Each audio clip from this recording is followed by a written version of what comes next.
نوجوان مرتے مرتے لوگوں کو یہ درس دے میرے بھائی اگر یہ نشے کی حالت میں موت کا فرشتہ آ کر تمہاری روح نکال لے گا تو کیا جواب دو گے اللہ کہ اگر وہ موسیقی کے چکر میں تمہاری موت آ جائے گی ناچتے ناچتے گاتے گاتے پھر اللہ کو تم کیا منہ دکھاؤ گے؟ وہ حیدرآباد کا بھائی مسجد کے اندر سجدے کی حالت میں مرا ہے، انشاءاللہ کل قیامت کے دن جب رب کے حضور میں آئے گا تو سجدے کی حالت میں آئے گا انشاءاللہ۔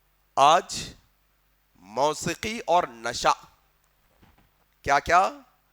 موسیقی بولتا ہوں میوزک، نشہ حرام ہی نہیں مسلمانوں کے پاس، اب حرام نہیں سمجھتا مسلمان۔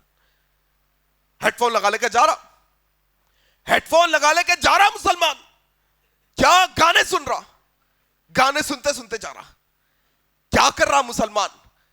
سگریٹ، گھٹکا، تمباکو، شراب، الکوہل، نیند کی گولیاں، نشے کے انجیکشنز، چرس، گانجا، ایسی ہزاروں چیزیں نوجوانوں کے اندر عام ہیں۔ نوجوان یہ سمجھتا ہے کہ یہ جائز ہے کہ نہیں ہے، یہ بحث میں پڑا ہوا ہے۔ میرے بھائی اگر یہ نشے کی حالت میں موت کا فرشتہ آ کر تمہاری روح نکال لے گا تو کیا جواب دو گے اللہ کو؟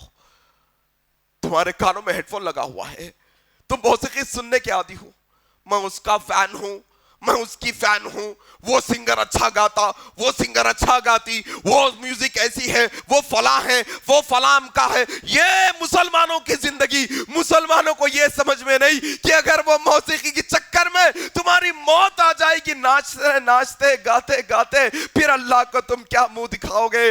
حیدرآباد کی زمین پر پچھلے ہفتے ایک بہترین واقعہ ہوا، ایک نوجوان مرتے مرتے لوگوں کو یہ درس دے گیا۔ لوگوں مغرب کی نماز کے لیے نوجوان آیا ہے مسجد میں، سجدے کی حالت میں گیا ہے، اس کا آخری وقت ہے، وہیں اس کی روح قبض ہو گئی، سجدے کی حالت میں اللہ سے ملاقات کے لیے گیا ہے۔ اللہ کے نبی نے کہا جس حال میں اس کو موت آئے گی وہی حال میں اللہ اٹھائے گا قیامت کے دن۔ ہم جانتے ہیں ہمارا وہ حیدرآباد کا بھائی مسجد کے اندر سجدے کی حالت میں مرا ہے، انشاءاللہ کل قیامت کے دن جب رب کے حضور میں آئے گا تو سجدے کی حالت میں آئے گا انشاءاللہ۔